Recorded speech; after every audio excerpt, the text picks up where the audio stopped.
Le réveil sonna comme une sentence, tranchant l'obscurité de la chambre à 4h30 du matin. Camille Ribot ouvrit les yeux, sentant chaque muscle de son corps protester contre l'aube d'un nouveau jour, bien avant que le soleil n'ose même poindre à l'horizon parisien. Son petit appartement de Belleville était silencieux, à l'exception du doux murmure des respirations provenant de la pièce voisine. Léa et Emma, ses jumelles de 4 ans, dormaient encore d'un sommeil profond, bienheureuses, ignorantes de la bataille quotidienne que leur mère menait contre le temps et les circonstances. Camille s'accorda exactement 60 secondes pour rester là, à contempler les ombres dansant sur le plafond. C'était son unique instant de paix de la journée, cette minute volée entre le réveil et le début de la course. Ses doigts tracèrent automatiquement la cicatrice à la base de son cou, un rappel physique de cette nuit, 4 ans plus tôt, la nuit qui avait tout changé. Avec un soupir résigné, elle se leva, le sol froid sous ses pieds nus, un rappel cruel de la réalité.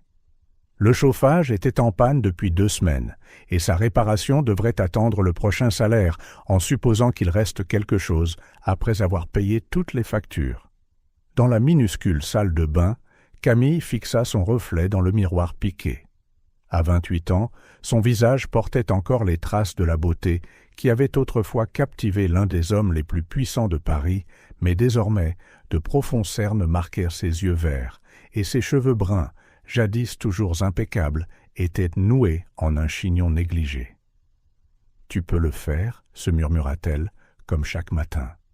Tu le dois. » Dans la cuisine, elle ouvrit le réfrigérateur, et son cœur se serra. Les ressources étaient plus limitées que d'habitude ce mois-ci.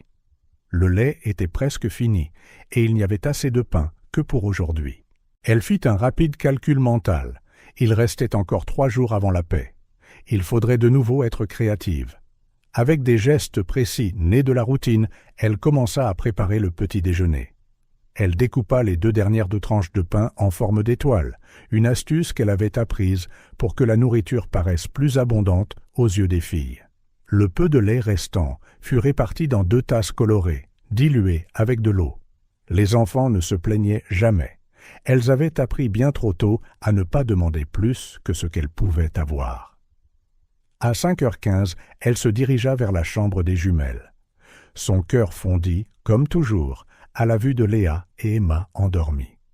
Elles étaient identiques jusqu'au moindre détail.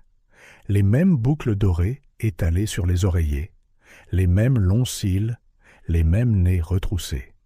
Dans ce moment paisible, il était impossible de ne pas voir Antoine en elles. Les mêmes traits aristocratiques, la même élégance naturelle, même chez de si petites enfants. « Les filles !» appela-t-elle doucement. « C'est l'heure de se réveiller. » Emma fut la première à bouger, comme toujours. Ses yeux bleus, les yeux d'Antoine, s'ouvrirent lentement. « Il fait encore nuit, maman, » murmura-t-elle d'une voix ensommeillée. « Je sais, mon amour, mais nous devons nous préparer pour la crèche. » Camille s'assit sur le bord du lit, passant ses doigts dans les cheveux de Léa, qui commençait aussi à s'éveiller. « Je ne veux pas y aller, » protesta Léa en enfouissant son visage dans l'oreiller. Camille prit une profonde inspiration. C'était la partie la plus difficile de ces matinées. Au-delà de l'épuisement physique, il y avait la culpabilité. Quelle mère réveillait ses jeunes enfants dans le noir pour les laisser à des étrangers? Mais quel choix avait-elle? « On va jouer à un jeu », proposa-t-elle de son ton le plus joyeux. « Celle qui s'habille la première aura un dessin spécial sur son goûter. » Mentionner les dessins sur le goûter fonctionnait toujours. En quelques minutes, bien qu'encore endormies, les jumelles étaient sur pied. Camille les aida à enfiler leurs vêtements, de simples uniformes de crèche soigneusement entretenus et repassés, bien que certaines tâches soient désormais impossibles à enlever. Pendant que les filles mangeaient, Camille se dépêcha de se préparer à son tour. Sa garde-robe était une étude d'efficacité, 5 tenues de travail, toutes dans des tons neutres, toutes achetées en solde. Elle choisit le blazer gris. Elle avait une réunion importante aujourd'hui et celui-ci cachait mieux les signes d'usure que les autres. L'horloge indiquait 6h15 quand elles quittèrent enfin l'appartement. Camille portait son sac à main usé, un sac avec les goûters des filles et un dossier de travail. Léa et Emma, chacune avec son petit sac à dos, marchaient main dans la main juste derrière elles. L'ascenseur était de nouveau en panne. Elles descendirent les 4 étages à pied, les filles se plaignant à chaque marche. Dehors, l'air froid du matin les accueillit avec une rafale impitoyable. Camille resserra les manteaux des filles, vérifiant qu'elles étaient bien emmitouflées. L'arrêt de bus était bondé, comme d'habitude. Camille garda les filles près d'elle, les protégeant de la foule. Le premier bus passa, plein à craquer, sans s'arrêter. Le deuxième fit de même. Dans le troisième, elles réussirent à se faufiler, bien qu'il n'y ait pas de places assises. « Maman, je suis fatiguée », chuchota Emma après 20 minutes debout. Camille la souleva dans ses bras, se tenant en équilibre précaire, tout en tenant la main de Léa. Ses bras lui faisaient mal, mais elle sourit pour ses filles. « On y est bientôt, mon amour. » La crèche municipale se trouvait à 2 rues de l'arrêt, où elles descendirent. C'était un bâtiment simple, aux murs écaillés, peint de couleur pastel. Ce n'était pas le meilleur endroit, Camille le savait, mais c'était ce qu'elle pouvait se permettre, ou plutôt ce qu'elle pouvait se permettre autrefois. Madame Moreau, la directrice, se tenait à la grille, saluant les enfants. Son regard en voyant Camille fut révélateur. « Madame Ribreau, pourrions-nous parler un instant ?» L'estomac de Camille se noua. Elle savait ce qui allait arriver. L'avis de paiement en retard était arrivé la semaine précédente. « Je ne peux pas maintenant, Madame Moreau, je suis en retard pour le travail. Pouvons-nous parler à l'heure de la sortie ?» « C'est important, » insista Madame Moreau, mais Camille embrassait déjà les filles à la hâte. « Soyez sages, mes amours. Maman revient cet après-midi. » Elle se tourna rapidement pour que les filles ne voient pas les larmes qui menacèrent de couler. L'horloge indiquait 7h45 quand Camille arriva enfin à l'imposant bâtiment du groupe Lemaire à la Défense avec 15 minutes de retard. Son cœur s'accéléra en passant le portique de la réception. Elle savait qu'il le remarquerait. Antoine Dubois était connu pour sa ponctualité impeccable et pour exiger la même chose de ses employés.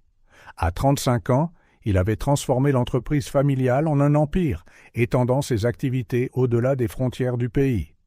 Il était respecté, craint, et Camille savait mieux que quiconque, totalement impitoyable. L'ascenseur des cadres était vide quand elle y entra. Dans le reflet du miroir, elle tenta de ranger ses cheveux décoiffés par le vent et la course. Une goutte de sueur perla sur sa tempe et elle l'essuya rapidement du revers de la main. Les portes s'ouvrirent au 20e étage et Camille sentit son estomac se retourner. Antoine se tenait dans le couloir, impeccable dans son costume italien, parlant avec 2 directeurs. Ses yeux bleus, froids comme la glace, croisèrent les siens un bref instant. Mademoiselle Ribreau. Sa voix était contrôlée, presque polie, mais Camille connaissait trop bien ce ton. « Mon bureau, maintenant ?» Les directeurs échangèrent des regards entendus alors qu'elle passait. Camille garda la tête haute, bien que ses mains tremblent légèrement. Elle suivit Antoine dans son bureau, une pièce spacieuse avec une vue panoramique sur Paris. « Fermez la porte », ordonna-t-il sans la regarder. Camille obéit, se sentant comme une adolescente sur le point d'être réprimandée par le proviseur. Antoine s'assit dans son fauteuil en cuir, ses doigts tambourinant sur le bureau en acajou. 15 minutes de retard, mademoiselle Ribreau, cela devient une habitude. Je suis désolé, monsieur. Le trafic était... Épargnez-moi les excuses, la coupa-t-il, sa voix tranchante comme un rasoir. Vous connaissez le règlement de l'entreprise. 3 retards en 1 mois justifient un avertissement formel. Camille sentit son sang se glacer. Un avertissement formel pourrait compromettre ses chances d'obtenir l'augmentation qu'elle désirait désespérément. « S'il vous plaît, monsieur Dubois, cela ne se reproduira plus. » Antoine la regarda enfin, et pendant un instant, si bref que Camille aurait pu l'imaginer, quelque chose vacilla dans ses yeux. Une reconnaissance, un regret. Mais cela disparut aussi vite que c'était apparu, remplacé par le masque habituel d'indifférence. « Considérez ceci comme votre dernier avertissement, » dit-il, reportant son attention sur les papiers sur son bureau. « Vous pouvez disposer. » Camille quitta le bureau sur des jambes chancelantes. À son poste, elle trouva une pile de rapports attendant d'être examinés. Elle alluma son ordinateur, les mains tremblantes, essayant de se concentrer sur le travail, mais son esprit était à des kilomètres de là, pensant à 2 petites filles aux boucles d'or et aux yeux bleus, des yeux identiques à ceux de l'homme qui venait de menacer son emploi. L'homme qui n'avait aucune idée que ces filles existaient. Le téléphone sonna, la faisant sursauter. C'était la crèche. « Mademoiselle Ribeiro », la voix de Madame Moreau était grave. « Nous devons vraiment discuter de votre situation. » Camille ferma les yeux, sentant le poids du monde sur ses épaules. Comment pouvait-elle expliquer qu'elle n'avait aucun moyen de payer, que chaque centime de son salaire était déjà engagé pour le loyer, les factures et la nourriture? « Madame Moreau, s'il vous plaît !» Sa voix sortit presque comme un murmure. « Donnez-moi juste quelques jours de plus. Mon salaire arrive la semaine prochaine. »« Je suis désolé, mais nous ne pouvons plus attendre. Les paiements ont 3 mois de retard. Si nous n'avons pas de règlement d'ici demain, nous ne pourrons plus garder les filles ici. » Le monde sembla s'arrêter. Camille regarda à travers la cloison vitrée le bureau d'Antoine. Il était au téléphone, gesticulant en parlant, probablement en train de conclure un autre contrat de plusieurs millions d'euros. « Je comprends, » répondit-elle machinalement. « Je trouverai une solution aujourd'hui. » Elle raccrocha et resta assise, immobile, pendant quelques minutes, son esprit tournant à plein régime. Elle n'avait personne vers qui se tourner. Ses parents étaient décédés des années auparavant. Elle n'avait ni frère ni sœur, et ses quelques amis peinaient à subvenir aux besoins de leur propre famille. Ses yeux retournèrent vers le bureau d'Antoine. Il était maintenant debout, regardant l'horizon parisien, son profil se découpant sur les gratte-ciel. Si proche et pourtant si loin. L'idée frappa comme un éclair de désespoir. Une avance sur salaire. C'était contre la politique de l'entreprise, elle le savait, mais quel autre choix avait-elle? Elle devait essayer. Elle se leva, lissant son blazer de ses mains moites. Amélie, sa collègue du bureau voisin, lui lança un regard inquiet.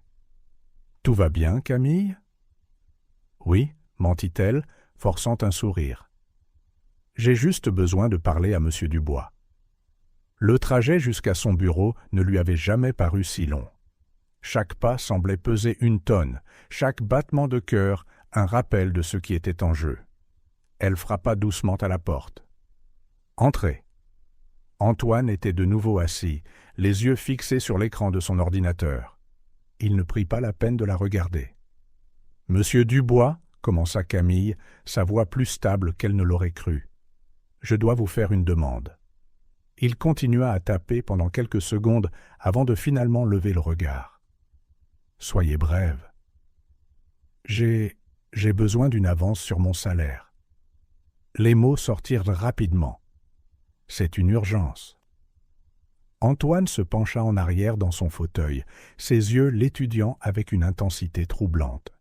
« La politique de l'entreprise concernant les avances est très claire, mademoiselle Ribeiro. »« Je sais, mais... » Camille prit une profonde inspiration. « C'est une véritable urgence. Je promets de faire des heures supplémentaires pour le rembourser. »« Non. » La réponse fut rapide et froide, comme une gifle. Camille sentit ses derniers espoirs s'effondrer. « S'il vous plaît » sa voix trembla. « Je ne demanderai pas si ce n'était pas absolument nécessaire. » Chaque employé a ses problèmes personnels, mademoiselle Ribeiro. Antoine reporta son attention sur l'ordinateur. « Je ne peux pas faire d'exception, cela saperait l'ordre de l'entreprise. » Camille resta là, les larmes lui brûlant les yeux. Elle voulait crier, dire la vérité, lui jeter au visage que ses filles à lui, avaient besoin de lui. Mais les mots moururent dans sa gorge. « C'est tout ?» Sa voix était distante, professionnelle. « Oui, monsieur », répondit-elle automatiquement en se tournant pour partir. « Et mademoiselle Ribeiro ?» Elle s'arrêta, la main sur la poignée de la porte. « La prochaine fois, prenez rendez-vous correctement. Je n'apprécie pas les interruptions. » Camille ferma doucement la porte derrière elle, ses jambes la soutenant à peine.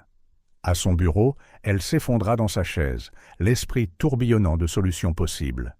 L'horloge au mur indiquait 10h30. Dans quelques heures, elle devrait aller chercher les filles à la crèche. Et demain? Que ferait-elle demain? La réponse vint comme un murmure de sa conscience. Les filles devraient venir avec elle au travail. C'était risqué, absurde, et la ferait probablement virer si elle était découverte. Mais quel autre choix avait-elle? Camille passa le reste de la journée à planifier mentalement comment s'y prendre. Son bureau se trouvait dans un coin relativement discret de l'open space. Si elle arrivait très tôt, avant tout le monde, si elle gardait les filles silencieuses avec des jeux et des dessins, peut-être, juste peut-être, pourrait-elle passer une journée sans être découverte. À 17h, alors que la plupart des employés commençaient à ranger leurs affaires pour partir, Camille était toujours à son bureau, listant mentalement tout ce dont elle aurait besoin. Du matériel de coloriage, des jeux silencieux, des encas qui ne feraient pas de dégâts. Elle devrait s'arrêter dans un magasin avant d'aller chercher les filles. « Tu restes tard aujourd'hui » demanda Amélie en rangeant son bureau pour rentrer. « Non, j'organise juste quelques trucs » répondit vaguement Camille, évitant le regard de sa collègue. Elle détestait mentir, mais moins de gens connaîtraient son plan, mieux ce serait. À travers la cloison vitrée, elle pouvait voir Antoine, toujours dans son bureau, maintenant en visioconférence, avec des investisseurs internationaux. Sa voix grave traversait parfois les parois de verre, rappelant à chacun sa présence constante et vigilante. « Bonsoir, mademoiselle Ribreau. » Sa voix sortit de l'interphone de son bureau, la faisant sursauter. « N'oubliez pas de m'envoyer par email le rapport trimestriel avant de partir. »« Oui, monsieur, » répondit-elle machinalement, la main tremblant légèrement sur le bouton de l'interphone. C'était typique de lui de faire une telle demande à la dernière minute de la journée de travail. En finalisant le rapport, Camille répétait mentalement ce qu'elle dirait aux filles, comment elle leur expliquerait qu'elles devaient rester silencieuses, cachées, toute la journée. Comment elle ferait passer cela pour une grande aventure, plutôt que pour un acte désespéré. Ses doigts effleurèrent une vieille enveloppe froissée au fond de son sac à main, le dernier avis de la crèche. D'ici demain, ce serait un problème de plus résolu, d'une manière ou d'une autre. À 18h30, elle envoya enfin le rapport et éteignit l'ordinateur.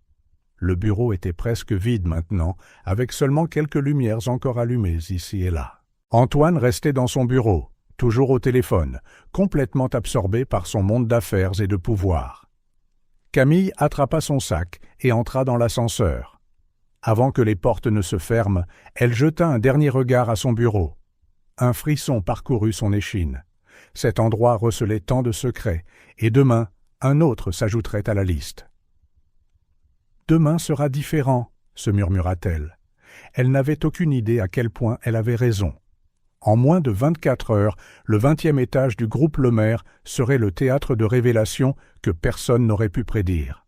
Le destin avait choisi son moment, et même le puissant Antoine Dubois ne pourrait arrêter ce qui allait arriver. Mais pour l'instant, Camille avait des courses à faire et 2 petites filles à préparer pour la plus grande aventure de leur vie. La journée du lendemain promettait d'être intéressante. L'horloge du hall du groupe Lemaire indiquait 6h15 du matin lorsque Camille franchit les portes tournantes, tenant fermement la main de Léa et d'Emma. Son cœur battait si fort qu'elle était certaine que les gardes de sécurité pouvaient l'entendre. « Bonjour, monsieur Dubois », salua-t-elle le vieux garde de sécurité, essayant de paraître décontracté. « Ce sont mes nièces, leur nounou est tombé malade, et... »« Pas besoin de vous expliquer, mademoiselle Camille, » répondit-il avec un sourire aimable. « Les enfants sont toujours les bienvenus. » Dans l'ascenseur vide, Camille s'agenouilla pour se mettre à la hauteur de ses filles. « Vous vous souvenez de ce dont on a parlé ? Aujourd'hui, on joue à un jeu très spécial. »« Le jeu du silence », récita fièrement Emma. « C'est ça, mon amour, et celui qui fait le moins de bruit. »« Gagne une surprise », termina Léa un peu trop fort. « Chut !» Camille plaça un doigt sur ses lèvres, le cœur battant la chamade. Le jeu a déjà commencé. Le 20e étage était faiblement éclairé quand elles arrivèrent. Camille conduisit les filles à son poste de travail, stratégiquement situé dans un coin plus calme de l'open space. Elle n'avait jamais été aussi reconnaissante pour cet emplacement qu'à ce moment-là. « Regardez ce que maman a apporté », chuchota-t-elle en sortant de son sac des livres de coloriage, des crayons de couleur et les vieilles tablettes qu'elle avait réussi à acheter dans une boutique d'occasion la veille. Elle avait passé des heures à télécharger des jeux éducatifs silencieux. « Vous avez une mission spéciale aujourd'hui. » Elle aménagea un petit espace sous son bureau, utilisant ses classeurs comme une cloison de fortune. C'était exigu, mais les filles étaient assez petites pour y tenir. Elle plaça un petit tapis qu'elle avait apporté de la maison pour qu'elles ne sentent pas le sol froid. Vers 7 heures, les premiers employés commencèrent à arriver. Camille fit semblant d'être absorbée par son travail, répondant à des emails en retard avec une concentration forcée. Tout son corps était tendu, à l'écoute du moindre son qui pourrait provenir de sous le bureau. « Camille !» La voix d'Amélie la fit sursauter. « Tu es là de bonne heure ?»« Oh, oui !» répondit Camille en essayant de paraître naturelle. « J'avais des rapports à avancer. » Amélie fronça les sourcils, remarquant que quelque chose n'allait pas. « Tu vas bien ? Tu as l'air tendu. »« Juste fatigué. » Camille força un sourire. « Beaucoup de choses à faire. » Un rire étouffé vint de sous le bureau. Le sang de Camille se glaça, mais Amélie s'éloignait déjà, distraite par son propre téléphone. La matinée s'éternisa dans un état de tension constant. Camille alternait entre la frappe de rapports et la distribution discrète de collations et d'eau aux filles. Miraculeusement, Léa et Emma se comportèrent mieux qu'elles ne l'avaient espéré, complètement absorbées par leur jeu et leur coloriage. Vers 10 heures, le bureau s'anima. Antoine était arrivé et, comme toujours, sa présence provoqua un changement immédiat dans l'atmosphère. Camille pouvait entendre ses pas s'approcher lors de sa tournée matinale habituelle. « Maman !» chuchota Emma un peu trop fort. « Je dois faire pipi. »« Chut !» chuchota Camille en retour, frénétiquement, le cœur battant à toute vitesse alors qu'elle voyait les chaussures italiennes d'Antoine s'arrêter à quelques bureaux de là. « Madame Chen !» la voix d'Antoine semblait proche. « Comment avance le rapport sur la fusion asiatique ?»« Presque terminé, monsieur Dubois, » répondit Amélie promptement. Camille retint son souffle. S'il venait à son bureau, si les filles faisaient le moindre bruit. « Et le service juridique a approuvé les termes ?»« Oui, monsieur, je viens de recevoir leur confirmation. » Camille sentit une petite main lui tapoter la jambe. Emma devenait agitée. Discrètement, elle lui passa un morceau de chocolat sous le bureau, priant pour que cela suffise à la distraire. « Bon travail, » dit Antoine. « Je veux une réunion avec toute l'équipe après le déjeuner. » Ses pas s'éloignèrent et Camille put enfin respirer. Mais son soulagement fut de courte durée. Elle avait maintenant un nouveau problème. Comment assisterait-elle à une réunion avec toute l'équipe ? Le reste de la matinée passa dans un flou d'anxiété et de petites crises. Emma avait vraiment besoin d'aller aux toilettes, et Camille dut créer une diversion complexe pour faire passer les filles dans le couloir. Léa renversa son jus, manquant de tâcher des documents importants. Un collègue passa de trop près et faillit apercevoir les petits pieds qui dépassaient dessous le bureau. « Maman !» chuchota Léa à un moment donné. « Je m'ennuie. » Camille jeta un coup d'œil nerveux autour d'elle avant de s'accroupir pour récupérer quelque chose dans son sac, une excuse pour vérifier comment elles allaient. « Juste un peu plus longtemps, ma chérie. Vous êtes si courageuse. » À 15 heures, Camille était épuisée. Son dos lui faisait mal à force de se pencher pour vérifier les filles, et son esprit était partagé entre le travail et une vigilance constante. Mais elle y était presque. Encore quelques heures, et elle pourrait partir, fière d'avoir survécu à cette journée impossible. Puis son téléphone sonna. « Camille !» La voix de Madame Lefebvre, la secrétaire d'Antoine, retentit. « Monsieur Dubois a convoqué une réunion d'urgence avec toute l'équipe, salle de conférence principale, dans 15 minutes. » Le monde sembla tourner. « Madame Lefebvre, je ne me sens pas bien, pourrais-je ?»« C'est obligatoire, Camille. Ordre direct du patron. » Le téléphone se tut, laissant Camille en panique. Elle regarda sous le bureau Léa et Emma, toujours tranquillement occupées, inconscientes du drame qui se jouait. Les filles, chuchota-t-elle, nous devons faire un petit changement de plan. L'horloge indiquait 15h13. Quelque part dans le bâtiment, Antoine Dubois se préparait pour une réunion qui allait changer à jamais le destin de toutes les personnes impliquées. Mais ça, Camille ne le savait pas encore. Camille fixa l'horloge numérique sur son bureau.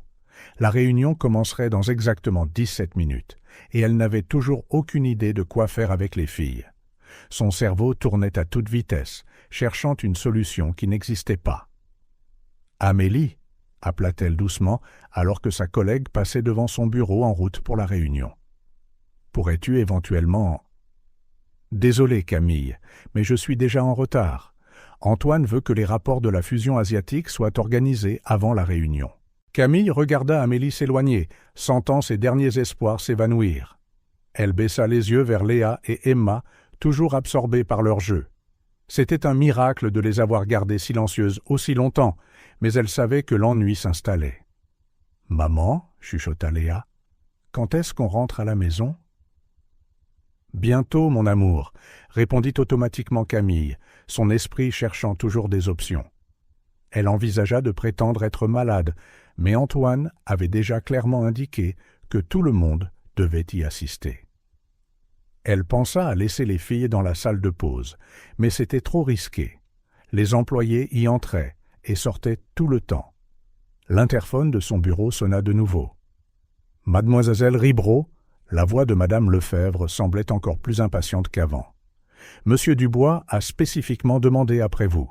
Vous êtes responsable de la présentation des chiffres du dernier trimestre. » Camille ferma les yeux un instant, sentant le poids de l'inévitable. Il n'y avait pas le choix. « Les filles, » dit-elle doucement, se penchant à leur niveau, « nous devons faire quelque chose de très, très important maintenant. Vous avez confiance en maman ?» Deux paires d'yeux bleus identiques la fixèrent intensément. C'était remarquable de voir comment, même si jeune, elle semblait sentir la gravité du moment.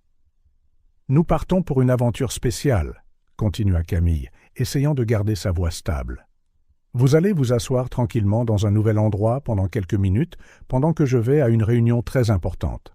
C'est comme la dernière étape de notre jeu du silence. »« Ça va durer longtemps ?» demanda Emma en serrant son ours en peluche.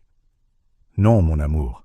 Et si vous restez très silencieuse, nous prendrons une glace après. » Camille rassembla rapidement leurs affaires, y compris les tablettes et les livres de coloriage. Le couloir menant à la salle de conférence avait quelques bancs d'attente, partiellement cachés par de grandes plantes décoratives.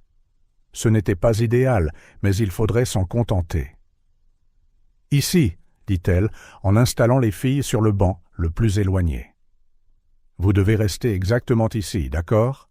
Vous ne pouvez pas quitter cet endroit pour rien au monde. »« Pourquoi, maman ?» demanda Léa, ses yeux curieux, observant les cadres qui entraient dans la salle de réunion. « Parce que… » Camille hésita, cherchant les bons mots. « Parce que ça fait partie du jeu, et vous avez été si sage jusqu'à maintenant. » Sa montre indiquait 15h27. Elle était officiellement en retard. « Je promets que je reviens tout de suite, » dit-elle en leur donnant à chacune un rapide baiser. « Rappelez-vous, ne bougez pas d'ici. » La salle de conférence du groupe Lemaire était un monument à l'opulence d'entreprise. Une immense table ovale en acajou dominait l'espace, entourée de chaises en cuir italien.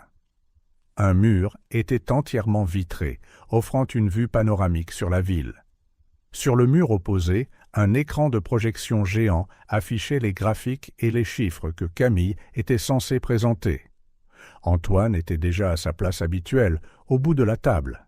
Ses yeux croisèrent les siens alors qu'elle entrait, et Camille sentit ce frisson familier d'appréhension. « Mademoiselle Ribreau », sa voix était plus froide que jamais. « Je suis heureux que vous ayez décidé de nous rejoindre. »« Désolé pour le retard, monsieur », murmura-t-elle en prenant rapidement sa place. Elle essaya de se concentrer sur les papiers devant elle, mais son esprit était dans le couloir avec les filles. La réunion commença avec Antoine, donnant un aperçu de la situation de l'entreprise. Il parla de coupes nécessaires, de restructuration des départements, d'optimisation des ressources. Camille n'écoutait qu'à moitié, son attention partagée entre les chiffres qu'elle devait présenter et les bruits occasionnels provenant du couloir. « Et maintenant, dit Antoine après 20 minutes de présentation, Mademoiselle Ribreau va nous montrer les chiffres du dernier trimestre. » Camille se leva sur des jambes tremblantes, se dirigeant vers l'avant de la salle. Elle commença sa présentation mécaniquement, des années d'expérience lui permettant de parler de projections et de statistiques alors que son esprit était ailleurs. Puis elle l'entendit. Un rire étouffé, suivi du bruit de petits pas dans le couloir. Son cœur s'arrêta. La porte de la salle de conférence était légèrement entr'ouverte. Elle avait oublié de la fermer complètement dans sa hâte. À travers l'ouverture, elle vit du mouvement. Comme vous pouvez le voir sur le graphique, sa voix faiblit légèrement. Le 3e trimestre a montré une baisse de... La porte s'ouvrit en grand. Léa et Emma, lassées d'attendre et curieuses des voix venant de la pièce, firent irruption à l'intérieur. Leurs boucles dorées rebondissaient alors qu'elles traversèrent la pièce, leurs yeux bleus brillant de l'excitation de leur petite aventure. « Papa !» crièrent-elles à l'unisson, courant droit vers Antoine. Le temps sembla s'arrêter.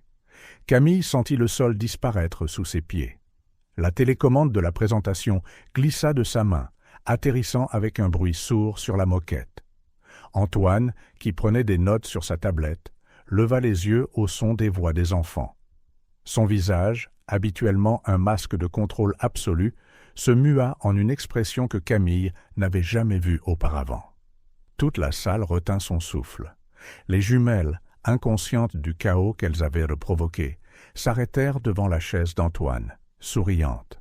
C'était une image surréaliste, 2 versions miniatures de lui, avec les mêmes yeux, les mêmes traits aristocratiques, même la même légère inclinaison de la tête en réfléchissant. « Papa !» répéta Emma en tendant les bras, comme si elle s'attendait à être prise. « C'est toi, comme sur la photo. » Le silence qui suivit fut assourdissant. Antoine fixait les filles, son expression un mélange de choc et de quelque chose d'autre, quelque chose que Camille ne pouvait pas déchiffrer. Sa main droite serrait le stylo si fort que ses jointures devinrent blanches. Les directeurs regardaient tour à tour Antoine, les filles et Camille, qui restaient figés à l'avant de la salle, le visage pâle comme un linge. Camille essaya de parler, mais aucun mot ne sortit. Tout le monde dehors. La voix d'Antoine trancha le silence comme une lame. Maintenant. Personne n'osa le contester. En quelques secondes, la pièce se vida, ne laissant que Camille, Antoine et les jumelles, qui commençaient à sentir que quelque chose n'allait pas. « Maman ?» demanda Léa, sa petite voix tremblante. « On a fait quelque chose de mal ?» Antoine se leva lentement de sa chaise, sa haute silhouette semblant remplir toute la pièce. Un instant, il se contenta de fixer les 2 filles, qui étaient son parfait miroir en miniature. Puis, sans un mot, il se tourna vers la fenêtre, leur tournant le dos à tous. « Camille !» dit-il d'un ton étroitement contrôlé qu'elle n'avait jamais entendu auparavant. « Amenez les filles dans mon bureau privé. Je vous y rejoins dans 5 minutes. » Camille prit rapidement les filles par la main, les conduisant hors de la pièce. Son cœur battait si fort qu'elle était sûre que tout le monde pouvait l'entendre. Avant que la porte ne se ferme derrière elle, elle entrevit une dernière fois le reflet d'Antoine dans la fenêtre. Pour la première fois en 4 ans, son masque de contrôle absolu s'était complètement fissuré. Le moment de vérité était arrivé, et il n'y avait pas de retour en arrière possible. Le bureau privé d'Antoine Dubois occupait tout l'angle est du dernier étage du bâtiment. C'était un espace imposant, avec des fenêtres allant du sol au plafond, offrant une vue panoramique sur Paris. Le soleil de l'après-midi transformait la ville en une mosaïque dorée, mais personne ne prêtait attention à la vue spectaculaire. Amélie avait emmené les filles au salon des employés, promettant de leur montrer des dessins animés sur sa tablette. Avant de partir, Emma avait tenté de retourner en courant vers Antoine, mais Camille l'avait tenue fermement par la main. Le regard qu'Antoine avait lancé à la fille à ce moment-là était indescriptible, un mélange de fascination et de peur que Camille n'avait jamais vu sur son visage. Maintenant, Camille se tenait près de la porte du bureau, les mains si serrées que ses jointures étaient blanches. Antoine lui tournait le dos, se versant un whisky dans un verre en cristal baccarat, un cadeau d'un investisseur important qu'elle se souvenait l'avoir vu recevoir un jour. « Asseyez-vous » ordonna-t-il sans se retourner. Camille obéit, choisissant l'un des fauteuils en cuir noir, devant l'imposant bureau. Le silence entre eux était si dense qu'il était presque tangible. À travers les fenêtres, le soleil commençait sa lente descente vers l'horizon, peignant le bureau de teintes orangées. « L'accord, » dit enfin Antoine, sa voix contrôlée, était extrêmement clair. Camille sentit un frisson lui parcourir l'échine. L'accord, bien sûr, il commencerait par ça. « Vous avez signé une clause de confidentialité, » continua-t-il, se tournant enfin pour lui faire face. Le soleil derrière lui créait un contre-jour qui rendait impossible de lire son expression. « En échange d'une somme considérable, vous avez accepté de maintenir une discrétion absolue sur cette nuit-là. » « Cette nuit-là » Camille laissa échapper un rire sans joie. « C'est comme ça que vous appelez ce qui s'est passé entre nous ?» Antoine prit une longue gorgée de sa boisson avant de répondre, les glaçons cliquetant contre le cristal, un son étrangement fort dans le silence du bureau. « Ce qui s'est passé entre nous était une erreur de jugement de notre part, à tous les deux. D'où l'accord. »« Une erreur de jugement ?» La voix de Camille trembla légèrement. « Est-ce ce à quoi vous pensiez quand ?» Elle s'interrompit, se mordant la lèvre. Certains souvenirs étaient encore trop douloureux pour être exprimés. Antoine se dirigea vers l'une des fenêtres, regardant la ville en contrebas. Un instant, son reflet dans la vitre montra une expression que Camille ne put déchiffrer. « Le passé n'a plus d'importance maintenant, » dit-il enfin. « Ce qui compte, c'est que vous avez violé un accord légal. Les conséquences... » « Les conséquences ?» Camille se leva brusquement. « Vous voulez parler des conséquences, Antoine ? Et les conséquences de découvrir que j'étais enceinte 2 semaines après avoir signé votre précieux contrat ? Et les conséquences de devoir choisir entre garder mon emploi et dire la vérité ? Et les conséquences d'élever 2 enfants seuls, tout en vous voyant tous les jours, en sachant qu'elles étaient vos filles ?» Ces mots semblèrent toucher un point sensible chez Antoine. Il se retourna brusquement, ses yeux bleus lançant des éclairs. « Vous auriez pu me le dire, » dit-il, la voix dangereusement basse. « Comment » Camille fit un pas vers lui. « Quand ? Après que vous ayez rendu limpide que votre image publique était plus importante que tout ? Après que vous m'ayez fait signer cet accord comme si j'étais une menace à contenir ? Vous ne comprenez pas. » Il passa une main dans ses cheveux, un rare geste de frustration. L'entreprise était à un point crucial. La fusion européenne dépendait de ma réputation. Un scandale, à ce moment-là. « Et maintenant » l'interrompit Camille. « Maintenant que vos précieuses filles viennent de faire irruption dans votre salle de conseil devant toute l'équipe de direction ? Maintenant que tout le monde sait que le grand Antoine Dubois a secrètement 2 filles avec une employée ? Comment va votre réputation maintenant ? » Le verre de whisky heurta le bureau avec trop de force, renversant quelques gouttes de liquide ambré sur l'acajou. « Vous aviez prévu ça » dit-il platement, sans poser de questions. « Amenez les filles aujourd'hui, les laisser me voir. »« Non !» s'exclama Camille, la voix brisée. « Pensez-vous vraiment que j'aurais planifié quelque chose comme ça ? Que je mettrais mes filles ? » ?»« Nos filles, la corrigea-t-il froidement. « Que je les mettrais dans cette situation par choix ? » Des larmes commencèrent à se former dans ses yeux. « Je n'avais pas d'autre option, Antoine. La crèche, je ne peux plus me la permettre. J'ai essayé de vous demander de l'aide hier, vous vous souvenez ? Juste une simple avance. » Antoine l'étudia un long moment, son visage illisible. Le silence s'étira entre eux, lourd de 4 années de secrets et de mots non dits. « Pourquoi n'avez-vous pas utilisé l'argent de l'accord » demanda-t-il enfin. Camille rit amèrement. « L'argent de l'accord ? Il a été épuisé il y a des lustres. Avez-vous une idée de ce que ça coûte d'élever 2 enfants à Paris ? Les soins prénataux, un accouchement de jumelles, les premières nécessités. Et puis les vaccins, les vêtements, la nourriture spéciale. Vous auriez pu demander plus, comme si ça aurait fait une différence. Camille passa ses mains sur son visage, essuyant les larmes qui insistaient pour couler. « Ça n'a jamais été une question d'argent, Antoine. Ça ne l'est toujours pas. » Antoine se rassit dans son fauteuil, paraissant soudain plus âgé. Le soleil avait baissé sur l'horizon, et les premières lumières de la ville commençaient à scintiller au loin. « Elles sont magnifiques, » dit-il soudain, sa voix plus douce. « Les filles, elles vous ressemblent, » termina Camille. « Elles l'ont toujours fait, dès le premier instant, quand elles sont nées. Même l'infirmière a commenté leurs yeux bleus. Elle a dit que c'était rare chez les nouveau-nés.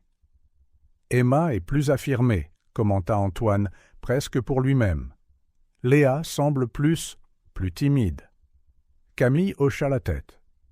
Oui, elles diffèrent en cela, mais pour tout le reste, parfois c'est comme vous voir en double. La façon dont elles inclinent la tête quand elles réfléchissent, la façon dont elles froncent les sourcils quand quelque chose les dérange. Ces mots semblèrent affecter Antoine d'une manière qu'aucune accusation n'avait fait. Il se leva brusquement, se versant un autre verre de whisky. « Que voulez-vous, Camille ? Qu'attendez-vous qu'il se passe maintenant ?»« Je ne veux rien. Je n'ai jamais rien voulu. Je n'avais juste nulle part où aller. »« Ça ne peut pas rester comme ça, » dit-il après un moment. « Vous comprenez, n'est-ce pas ? Il y a des questions juridiques à considérer.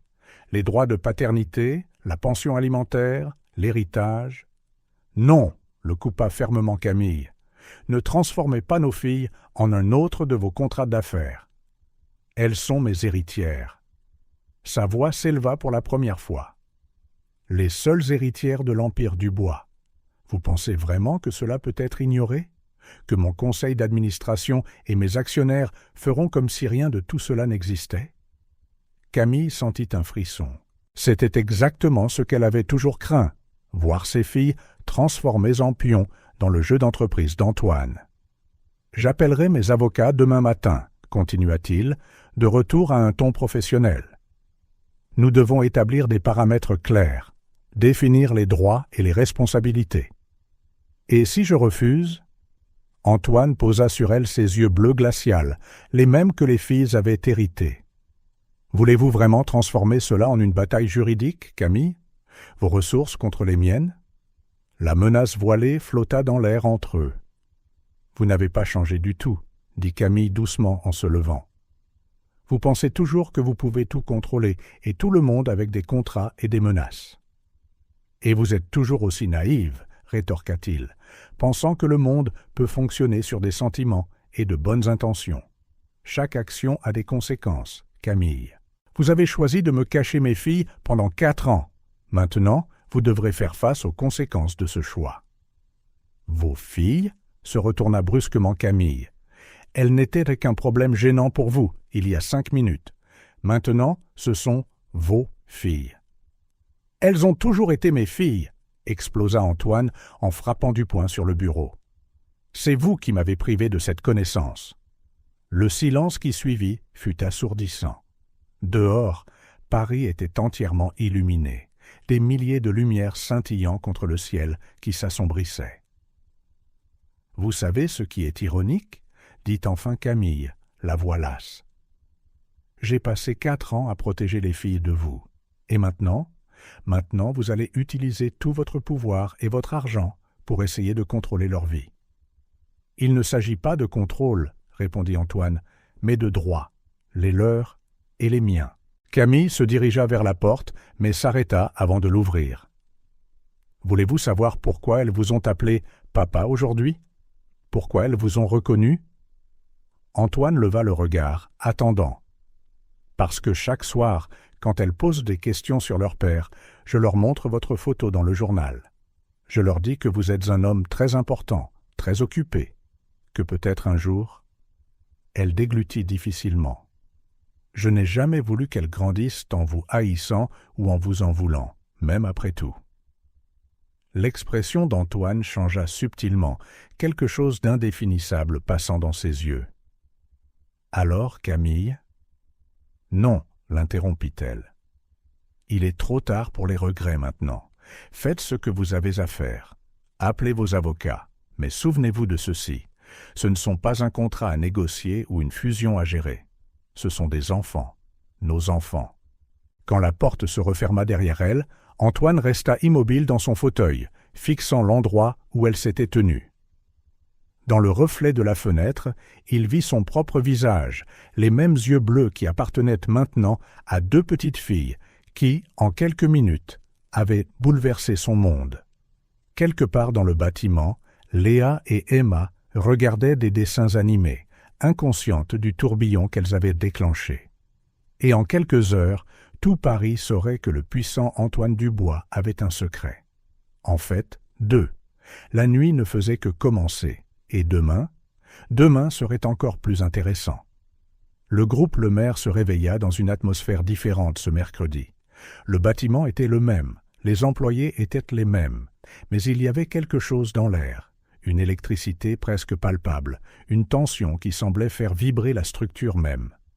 Les employés arrivèrent plus tôt que d'habitude, se rassemblant en petits groupes dans les couloirs. Les conversations s'arrêtèrent brusquement chaque fois que quelqu'un passait. Des regards furtifs étaient échangés au-dessus des tasses de café.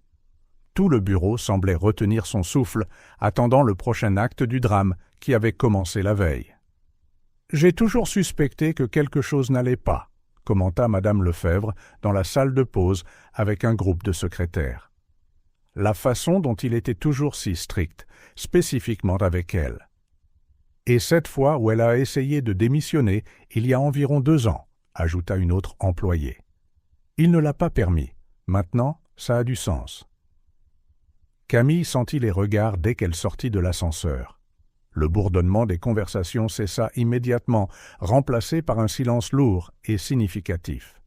Le trajet jusqu'à son bureau ne lui avait jamais paru si long, chaque pas résonnant dans le silence artificiel de l'open space. Elle avait soigneusement choisi sa tenue ce matin-là, un ensemble noir sévère, les cheveux attachés en un chignon serré, un maquillage minimal, une armure de fortune contre les regards et les chuchotements. « Bonjour !» Amélie apparut à ses côtés comme par magie, portant 2 tasses de café. « J'ai pensé que tu en aurais besoin aujourd'hui. » Camille accepta la boisson avec un sourire reconnaissant. Amélie avait été sa seule véritable alliée depuis l'incident de la veille. Elle était restée avec les filles pendant que Camille affrontait Antoine, puis l'avait aidé à les ramener à la maison, une fois le bureau vidé. « Comment vont-elles » demanda Amélie, se perchant sur le bord du bureau de Camille. Confuse. Camille soupira en allumant son ordinateur. Emma n'a pas arrêté de poser des questions sur son père toute la nuit. Léa est plus silencieuse que d'habitude. Je pense qu'elle réalise que quelque chose ne va pas. De l'autre côté du bureau, un groupe d'analystes cessa brusquement de parler quand Camille regarda dans leur direction. L'un d'eux eut la décence de paraître embarrassé, mais les autres détournèrent simplement les yeux. « Ignore-les, » marmonna Amélie. « Ce sont des vautours qui tournent autour d'une carcasse. » Camille essaya de se concentrer sur son travail, mais c'était impossible. Chaque fois que quelqu'un passait devant son bureau, elle pouvait sentir leur regard. Chaque rire lointain semblait dirigé contre elle. Sa boîte mail débordait de messages non lus, la plupart de collègues curieux déguisant leur indiscrétion en sollicitude ou en soutien. À l'étage de la direction, Antoine faisait face à ses propres défis. La salle du conseil était pleine depuis 7 heures du matin. Des voix élevées s'échappaient occasionnellement par les lourdes portes en chêne. « C'est un grave problème de gouvernance d'entreprise, Édouard. » Le directeur financier gesticulait furieusement à la table d'Antoine. « Le conseil d'administration a besoin d'une explication. Comment cela affecte-t-il la succession de l'entreprise? Nos politiques internes ?» Antoine resta silencieux, contemplant la ville à travers les fenêtres de son bureau. Sa posture était la même que d'habitude, costume impeccable, épaules carrées, menton levé. Mais il y avait quelque chose de différent dans ses yeux, une ombre qui n'était pas là la veille. « Nous avons besoin d'une position claire », insista Richard Santos, le directeur de la communication. « Les employés spéculent et nos partenaires commerciaux vont commencer à poser des questions. » « Non. » La voix d'Antoine trancha la discussion comme une lame. Pas de déclaration officielle pour l'instant. Mais Antoine, protesta Édouard, passant une main dans ses cheveux grisonnants de frustration. Votre réputation a toujours été celle d'un professionnalisme absolu. Cet incident. Ce sont mes filles. Antoine se tourna lentement, chaque mot soigneusement accentué. Pas un incident. Le silence qui suivit fut lourd. C'était la première fois qu'Antoine se référait publiquement aux filles comme « cesse-filles ». Les directeurs échangèrent des regards nerveux, personne ne suggérant le contraire. Richard a tenté de calmer le jeu, mais nous devons penser à l'entreprise. La marque Dubois, des années de travail, pourrait être compromise si nous ne gérons pas cela correctement. Antoine se leva, se dirigeant vers la fenêtre. En bas, Paris vibrait de son rythme frénétique habituel, inconsciente du drame qui se déroulait au sommet d'un gratte-ciel étincelant. « Vous avez 1 heure, dit-il enfin, sans se retourner. Préparez un rapport complet sur les implications juridiques et corporatives de cette situation. Je veux toutes les possibilités sur mon bureau avant le déjeuner. » Les directeurs comprirent le renvoi implicite. Un par un, ils quittèrent la pièce en silence. Seul Édouard resta. « Antoine, dit-il doucement, des années d'amitié permettant une telle intimité. Comment vas-tu, vraiment ?» Un instant, la façade du PDG implacable vacilla. Antoine ferma les yeux, et Édouard vit quelque chose qu'il n'avait jamais vu auparavant, de la vulnérabilité. « Elles ont mes yeux, Édouard, » murmura Antoine. « Exactement les mêmes. » Pendant ce temps, à son étage, Camille luttait pour maintenir son sang-froid face à de nouveaux chuchotements et regards. Dans la salle de pause, 2 employés se turent au moment où elle entra pour prendre de l'eau. Aux toilettes, elle entendit son nom chuchoter au milieu de rires nerveux. « Camille !» Amélie retourna à son bureau après le déjeuner. « Tu as 1 minute ?» Elles allèrent au salon, maintenant vide. Amélie ferma la porte avant de parler. « Mon frère est avocat, » dit-elle sans préambule. « Spécialisé en droit de la famille. Il pourrait... » « Je ne peux pas me payer un avocat, Amélie. Il le ferait pro bono. Ta situation, disons simplement qu'il s'intéresse au cas où il y a un déséquilibre de pouvoir évident. » Camille considéra l'offre. Elle savait qu'elle aurait besoin d'une protection juridique. Le regard sur le visage d'Antoine la veille l'avait rendu évident. « Antoine a une armée d'avocats, » murmura-t-elle. « Et tu as la vérité, » répondit fermement Amélie. « Et 2 petites filles qui ont besoin de leur mère. » En début d'après-midi, les rumeurs atteignirent un nouveau niveau lorsque Madame Lefebvre fut vue portant une pile de documents au service juridique. La théorie la plus populaire était qu'Antoine se préparait à poursuivre Camille pour rupture de confidentialité. Camille réfléchissait à l'offre d'Amélie quand son téléphone sonna. C'était de nouveau Madame Lefebvre. « Monsieur Dubois veut vous voir dans son bureau. Maintenant. » Le trajet jusqu'au dernier étage ressemblait à une torture. Tous ceux qu'elle croisait semblaient en savoir exactement où elle allait et pourquoi. Quand les portes de l'ascenseur s'ouvrirent, Camille se força à prendre une profonde inspiration avant de sortir. Antoine se tenait près de la fenêtre quand elle entra, les mains jointes dans le dos, regardant la ville en contrebas. Il ne se retourna pas quand elle ferma la porte. « Asseyez-vous, » dit-il. Camille obéit, choisissant l'un des fauteuils en cuir devant le bureau massif. Le silence s'étira pendant plusieurs minutes, épais de mots non dits. « J'ai une proposition à vous faire, » dit enfin Antoine, toujours sans se retourner. « Une proposition ?» Un frisson parcourut l'échine de Camille. « Oui. » Il lui fit enfin face, ses yeux bleus plus froids que jamais. Une solution propre pour cette situation. Il se dirigea vers son bureau, tirant une épaisse enveloppe d'un tiroir. Il la fit glisser sur le bureau vers Camille. « Qu'est-ce que c'est ?»« Votre lettre de démission, » répondit-il calmement, « déjà signée par moi, avec un accord de confidentialité mis à jour, et... » Il marqua une pause significative. « Un règlement généreux. » Camille ouvrit l'enveloppe avec des mains tremblantes. Les chiffres sur le chèque lui donnèrent le vertige. « Vous essayez de m'acheter » demanda-t-elle, la voix plus forte qu'elle ne l'aurait voulu. « Me payer pour que je disparaisse avec vos filles ?»« Je vous offre une sortie digne », corrigea Antoine en se rasseyant dans son fauteuil. « Le montant est plus que suffisant pour que vous puissiez recommencer votre vie où vous le souhaitez. Les filles auraient une vie confortable, une bonne éducation. »« Loin de vous, » termina Camille, la colère bouillonnante en elle. « Pratique, n'est-ce pas ?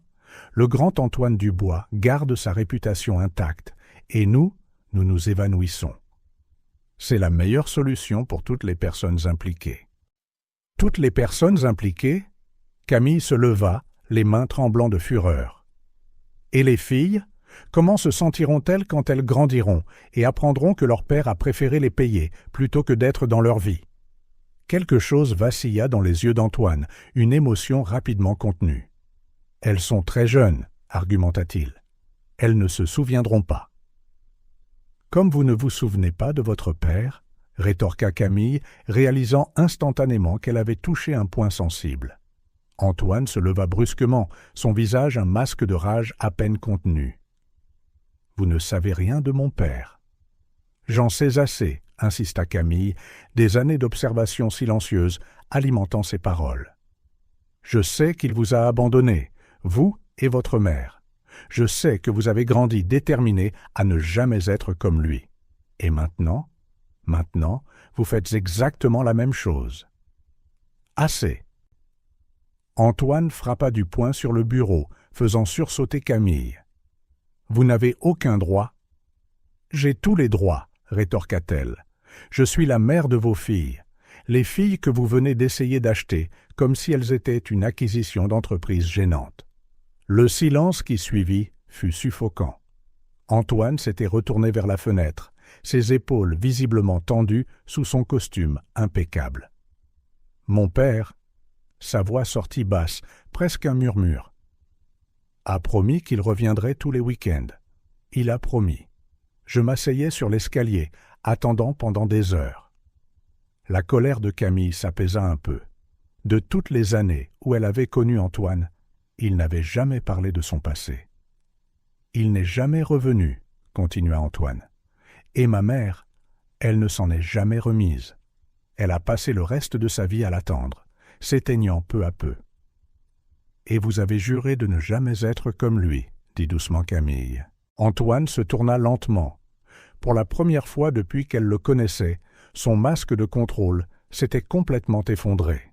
« Comment puis-je être un père, Camille ?» demanda-t-il, sa voix remplie d'une vulnérabilité qu'elle n'avait jamais entendue auparavant. « Comment puis-je risquer de décevoir quelqu'un comme ça ?»« Vous êtes déjà un père, Antoine, » répondit doucement Camille. « La question est, quel genre de père choisirez-vous d'être ?» Il se laissa retomber dans son fauteuil, l'air soudain épuisé. « Et si je ne sais pas comment faire ?»« Personne ne le sait. » Camille eut un léger sourire. « Pensez-vous que je savais comment être une mère ? Je ne le sais toujours pas. Mais chaque jour, j'essaie, parce qu'elle le mérite. Elle mérite tout l'amour que nous pouvons leur donner. » Antoine ramassa l'enveloppe sur le bureau, la fixant un long moment avant de la déchirer en deux. « Que suggérez-vous alors ?» Premièrement, Camille se leva, rassemblant tout son courage. « Arrêtez d'essayer de tout arranger avec de l'argent et des menaces. Deuxièmement, trouvons comment faire ça ensemble, pour le bien des filles, pas pour votre réputation ou celle de l'entreprise. » « Et si j'échoue ?»« Alors vous continuez d'essayer, » dit simplement Camille. « C'est ce que font les parents. » Elle se dirigea vers la porte, mais s'arrêta avant de l'ouvrir. « Les filles ont demandé après vous hier soir, » dit-elle doucement. « Emma a dit que vous aviez l'air triste. » Antoine leva les yeux, surpris. « Elles sont plus perspicaces que vous ne le pensez, » continua Camille. « Et bien plus fortes que vous ne l'imaginez, tout comme leur mère. » Sur ce, elle quitta le bureau, laissant Antoine seul avec ses pensées. Elle avait un appel important à passer. Elle aurait besoin de l'aide du frère d'Amélie, après tout. pas pour poursuivre ou menacer, mais pour s'assurer que les droits des filles étaient protégés. Car maintenant, il ne s'agissait plus seulement d'elle et d'Antoine. Il s'agissait de Léa et d'Emma, et de l'avenir qu'elles méritaient.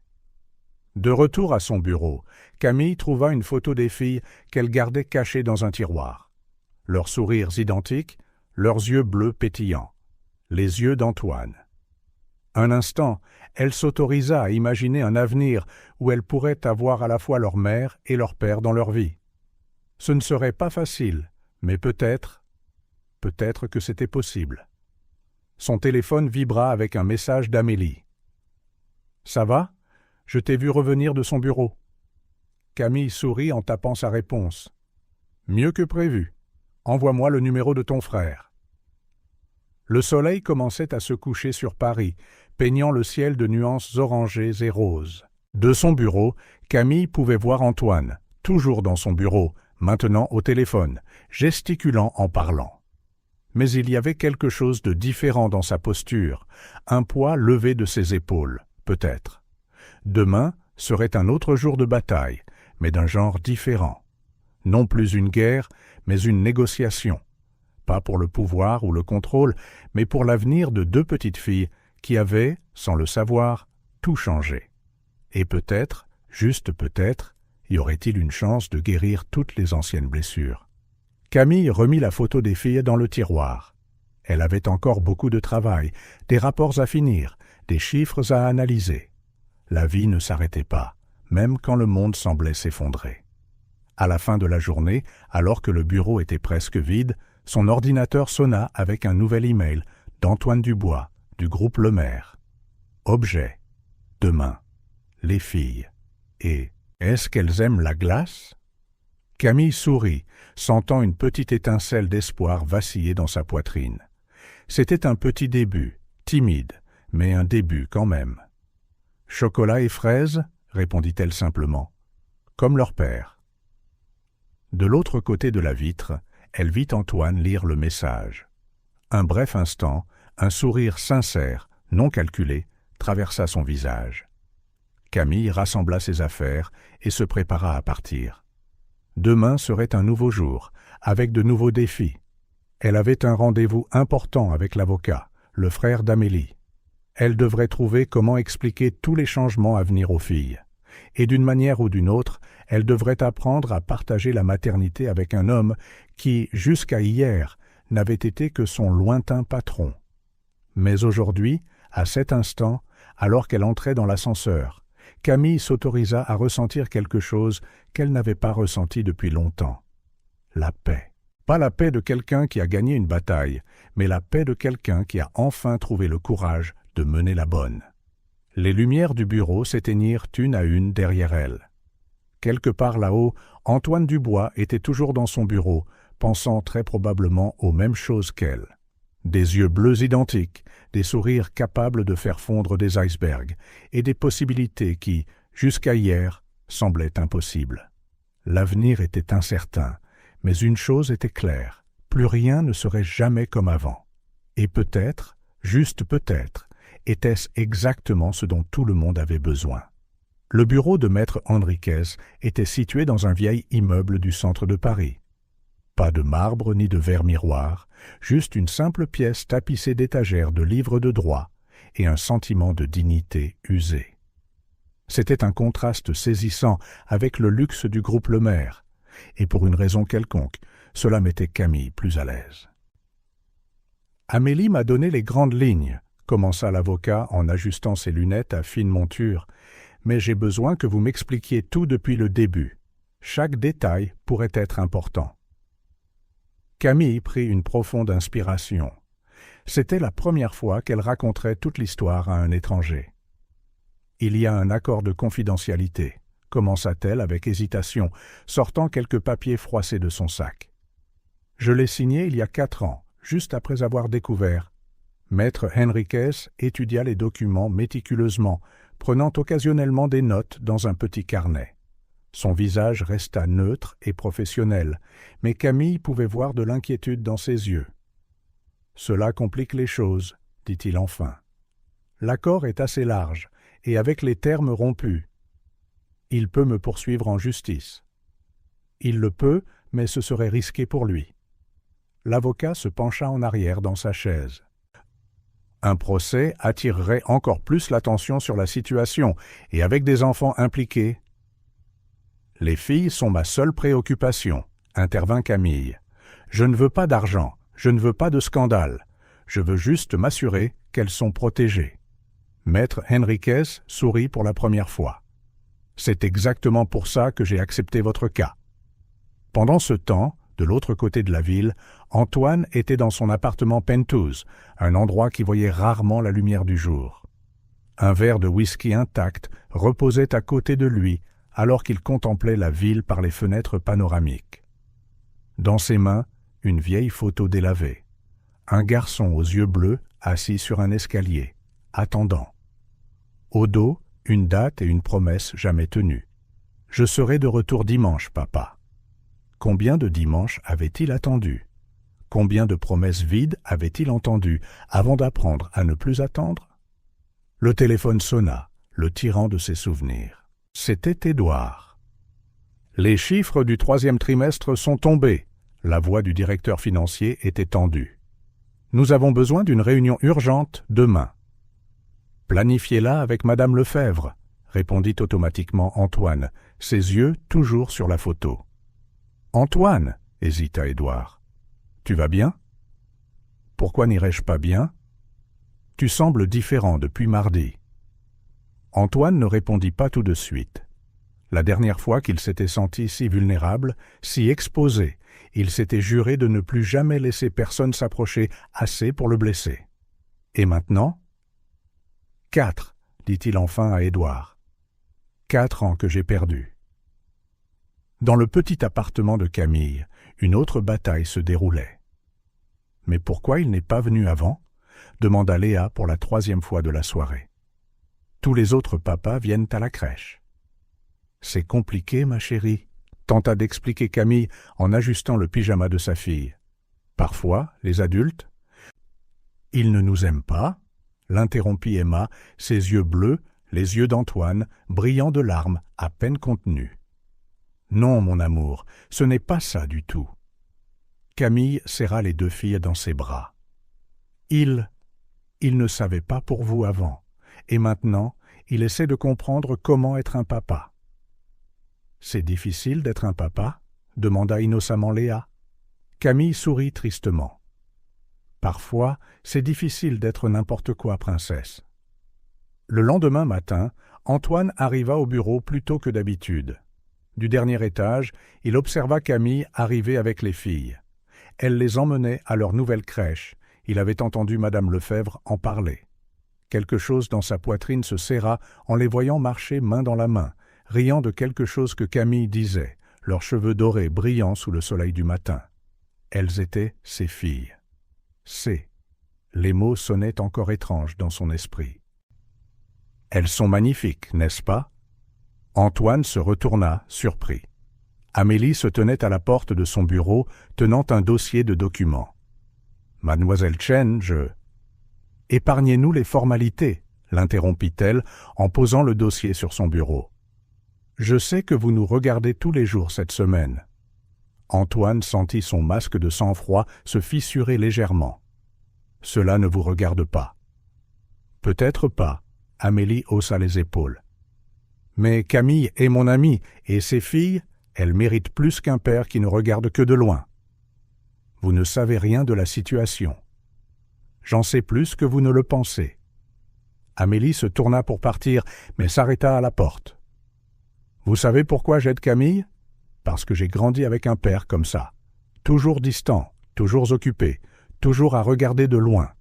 Et quand il a finalement voulu se rapprocher, il était trop tard. » Les mots d'Amélie résonnèrent dans l'esprit d'Antoine. Le reste de la journée, les rapports exigèrent de son attention. Des réunions importantes durent être menées. Mais ses pensées revenaient sans cesse à cette scène du matin, ses filles riant sous le soleil.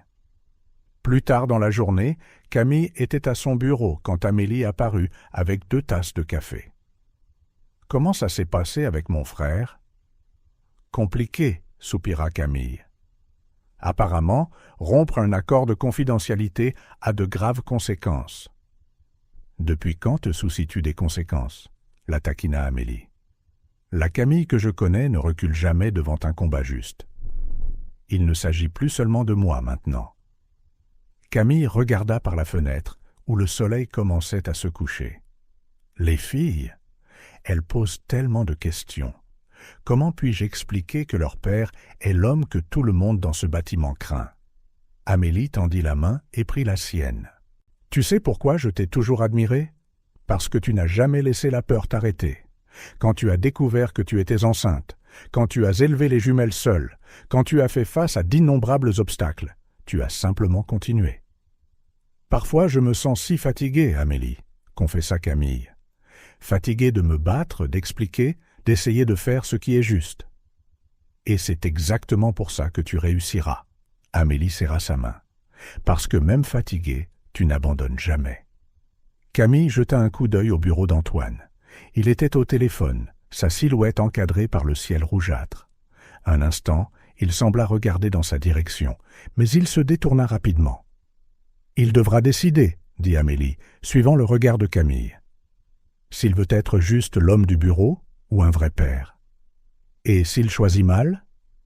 Alors tu feras ce que tu as toujours fait, » Amélie sourit. « Protéger tes filles et avancer. » Ce soir-là, après avoir couché les jumelles, Camille trouva une enveloppe dans son sac qu'elle ne se souvenait pas d'avoir vue auparavant. À l'intérieur, un simple mot, de l'écriture élégante d'Antoine. « Elle mérite plus que des observations distantes. Demain, 10 heures, mon bureau. » Camille regarda la chambre des filles, où Léa et Emma dormaient profondément. Elle prit son téléphone et tapa une simple réponse. « Oui, mais cette fois, faisons-le de la bonne manière. » Dans son appartement, Antoine jeta un dernier regard à la vieille photo du garçon sur l'escalier. Puis, lentement, il la rangea dans un tiroir. Demain serait un nouveau jour, avec de nouveaux défis. Et peut-être, juste peut-être, était-il temps d'arrêter de regarder de loin et de commencer à faire partie de l'histoire. Mais d'abord, il y avait une crise d'entreprise à gérer. Les chiffres du 3e trimestre ne mentaient pas. Des temps difficiles s'annonçaient, et cette fois, Antoine avait bien plus à perdre que de l'argent ou une réputation. Le groupe Lemaire se réveilla en pleine tourmente ce matin-là. Le bourdonnement habituel du bureau avait été remplacé par un silence tendu, rompu seulement par des conversations feutrées et la sonnerie occasionnelle d'un téléphone. Les chiffres du 3e trimestre avaient fuité, et ils étaient bien pires que ce que quiconque avait imaginé. Camille sut que quelque chose n'allait pas au moment où elle sortit de l'ascenseur. Les visages de ses collègues étaient pâles. Certains avaient clairement pleuré. Amélie l'intercepta avant qu'elle n'atteigne son bureau. « C'est grave, » dit-elle sans détour. « Vraiment grave. »« Qu'est-ce qui s'est passé ?» La fusion avec les partenaires asiatiques. Apparemment, il y avait des irrégularités que personne n'avait remarquées. Les investisseurs paniquent. Les actions ont chuté de 30% rien que ce matin. L'estomac de Camille se serra. La fusion asiatique était le plus grand projet de l'entreprise des 2 dernières années. Toute la croissance prévue en dépendait. À l'étage de la direction, le chaos était encore plus grand. Antoine était en réunion depuis 5 heures du matin, sa voix résonnant occasionnellement dans les couloirs alors qu'il criait en mandarin au téléphone. Édouard, le directeur financier, semblait avoir vieilli de 10 ans en une nuit. « Les Chinois menacent de nous poursuivre en justice », entendit Camille dire quelqu'un.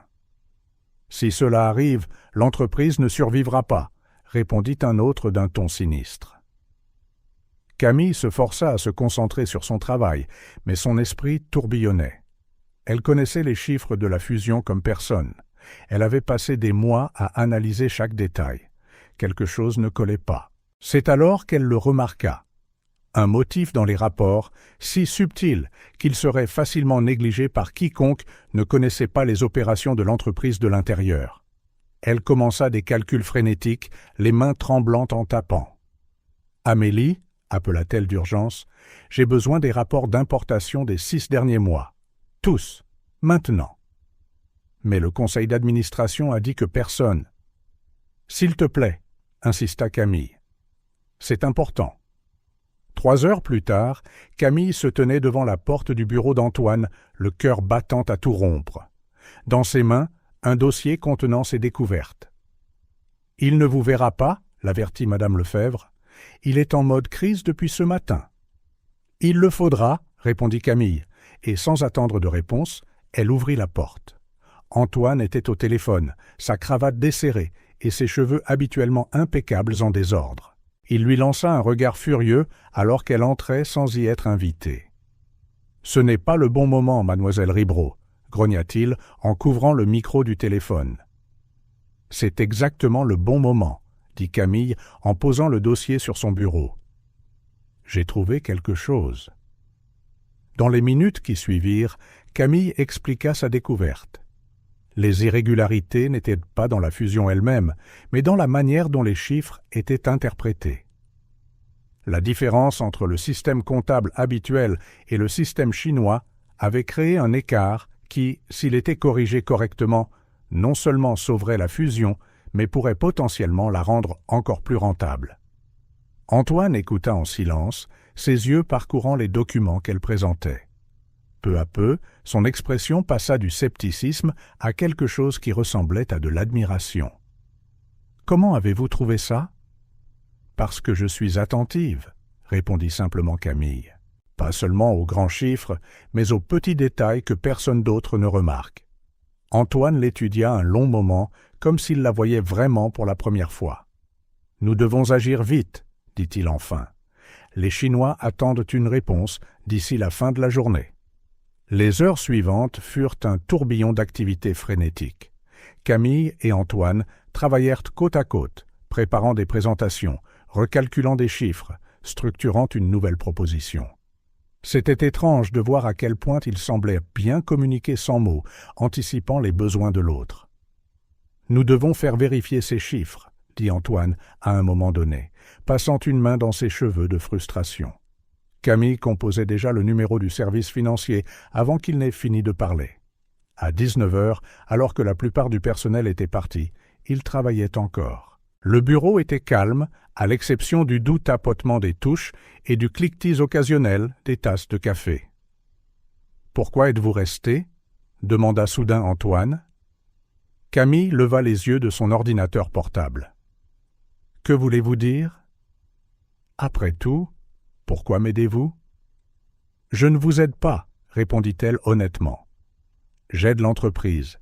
Des centaines de familles dépendent de ces emplois. » Antoine hocha lentement la tête, un petit sourire touchant ses lèvres.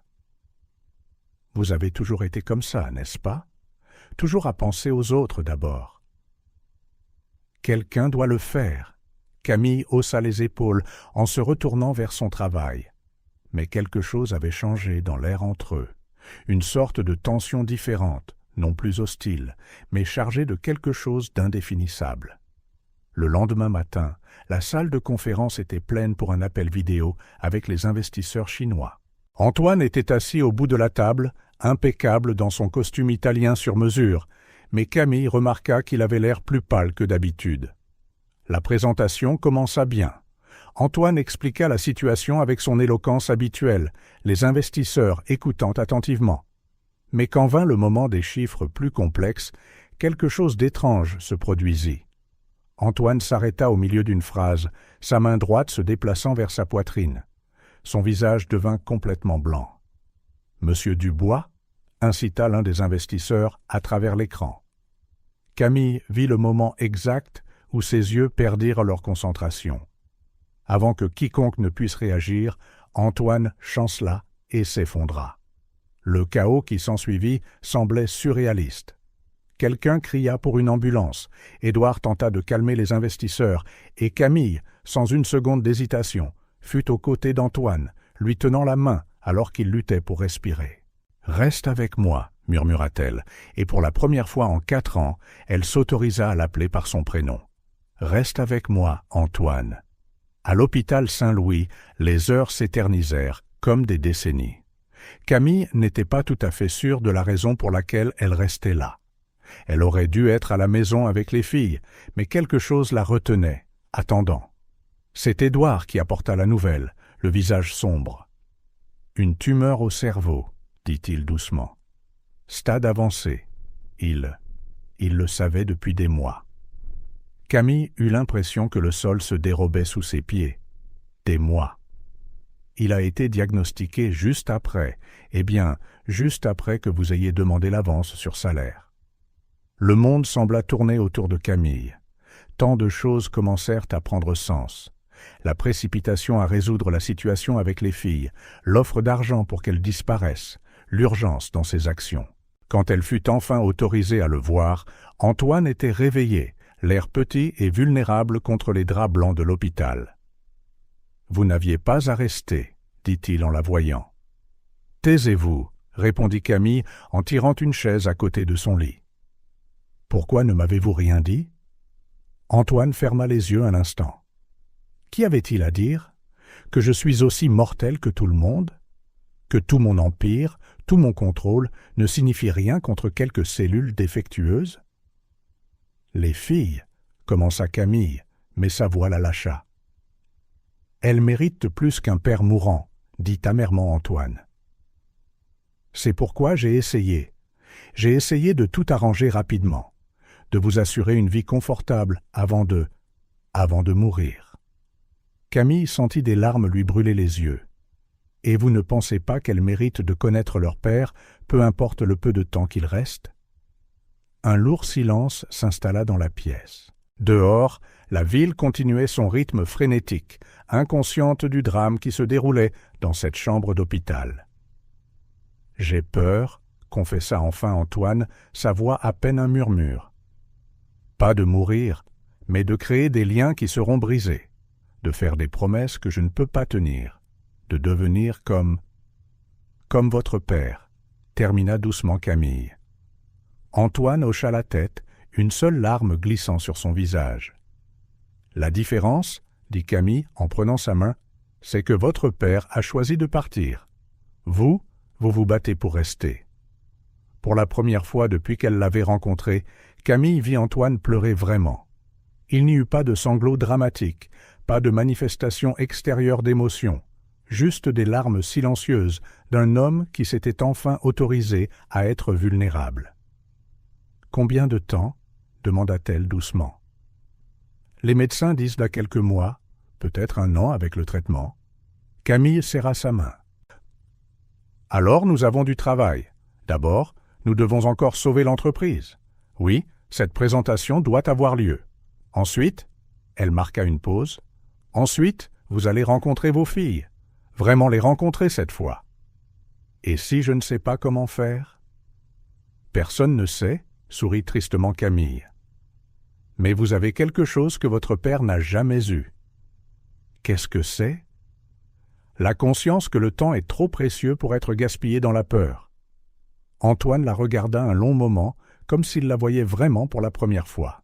« Comment faites-vous » demanda-t-il enfin. « Rester si forte après tout ce que j'ai fait. »« Parce que quelqu'un doit le faire, » répondit simplement Camille. « Et parce que nos filles méritent de voir que même dans les pires circonstances, on peut choisir d'être meilleur. » Au moment où Camille quitta finalement l'hôpital cette nuit-là, quelque chose de fondamental avait changé entre eux. Ce n'était pas le pardon, il y avait encore beaucoup à résoudre, beaucoup à dire, mais c'était de la compréhension, c'était de l'humanité. À son appartement, elle trouva les filles endormies dans le salon, l'attendant. Leurs visages paisibles, si semblables à ceux d'Antoine, prenaient maintenant un nouveau sens, une nouvelle urgence. Demain serait un autre jour. Il y avait encore une entreprise à sauver, une fusion à finaliser, et plus important encore, un père à présenter correctement à ses filles. Le temps était peut-être court, mais peut-être y en avait-il assez pour créer des souvenirs qui dureraient une éternité. Antoine contemplait la ville depuis son bureau, mais pour la première fois depuis des années, il ne pensait pas aux affaires. Le diagnostic médical pesait dans sa poche comme du plomb. 6 mois, peut-être un an avec un traitement agressif. C'était étrange comme la certitude de la mort pouvait apporter une telle clarté à la vie. « Elles sont là », annonça doucement madame Lefebvre depuis l'embrasure de la porte. Antoine se retourna, le cœur battant à un rythme qu'aucune transaction commerciale n'avait jamais provoqué. À travers la vitre, il vit Camille arriver avec les filles. Léa et Emma étaient habillées à l'identique, des robes bleues qui rendaient leurs yeux encore plus étonnamment bleus. Ses yeux. « Faites-les entrer, » dit-il, sa voix sortant plus rauque qu'il ne l'aurait voulu. Camille entra la première, tenant les filles par la main. C'était dimanche, et le bureau était vide, à l'exception d'eux. Antoine avait insisté là-dessus. Il voulait que ce moment soit privé, loin des regards et des chuchotements curieux. « Les filles, » dit doucement Camille, « vous vous souvenez de ce dont on a parlé ?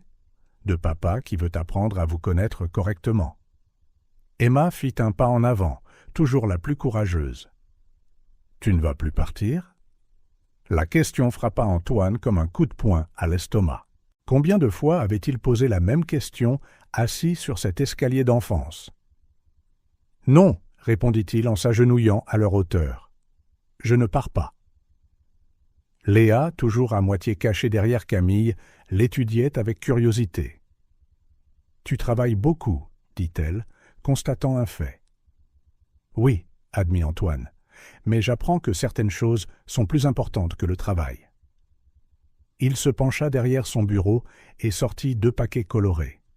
« J'ai apporté quelque chose pour vous. » Les yeux des filles pétillèrent d'intérêt. Camille fit un léger signe de tête, leur donnant la permission silencieuse d'accepter.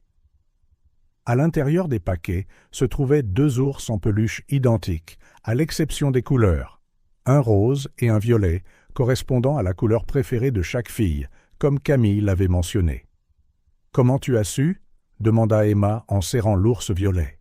« Votre maman me l'a dit, » sourit Antoine. « Elle me parle beaucoup de vous. »« Elle nous parle de toi aussi, » dit Léa pour la première fois, sa voix petite mais claire.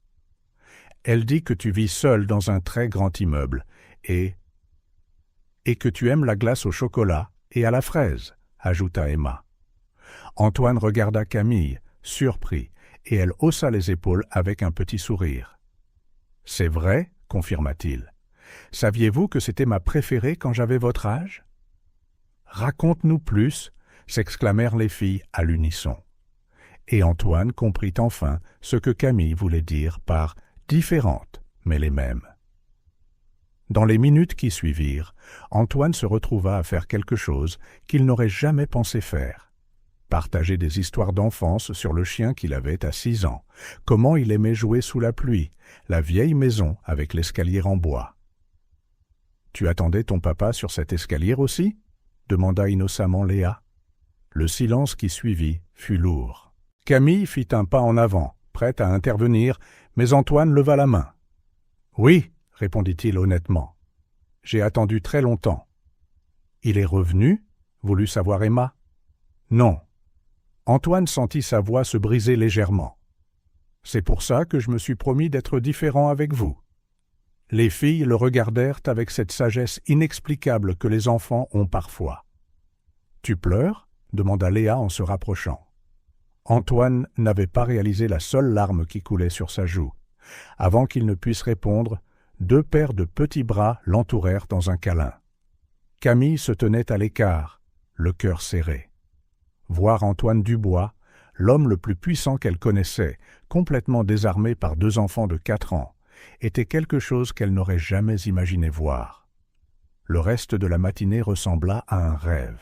Antoine fit visiter le bureau aux filles, répondit à une centaine de questions, écouta des histoires sur la crèche, sur leurs dessins animés préférés, sur comment Emma perdait toujours une chaussure et Léa la retrouvait toujours. Quand elles furent enfin fatiguées, les jumelles s'endormirent sur le canapé de son bureau, serrant leurs nouveaux ours en peluche. « Elles sont incroyables, » dit doucement Antoine en les regardant dormir. « Elles le sont, » acquiesça Camille en s'asseyant à côté de lui. « Et elles méritent de connaître leur père pour de vrai, pas seulement des histoires et des photos de journaux. » Antoine ferma les yeux un instant. « Je n'ai pas beaucoup de temps, Camille. »« Alors utilise sagement celui que tu as. » Elle hésita avant de continuer. « Que comptes-tu faire maintenant ? Faire des changements, dit-il simplement. Dans l'entreprise, dans ma vie, dans tout. Quel genre de changement ? Le genre que j'aurais dû faire il y a longtemps. Antoine se tourna pour lui faire face. Des politiques familiales décentes, une crèche sur place, des horaires flexibles pour les mères et les pères. Camille l'étudia, surprise. « Qui êtes-vous et qu'avez-vous fait d'Antoine Dubois ?» Il gloussa doucement. « Disons que frôler la mort vous donne de la perspective. » Son expression devint sérieuse. « Camille, à propos du passé ?»« Non, l'interrompit-elle doucement. Ce n'est pas le moment pour ça. C'est le moment de construire quelque chose de nouveau. Pour elle. » Antoine hocha la tête, reportant son regard sur les filles endormies.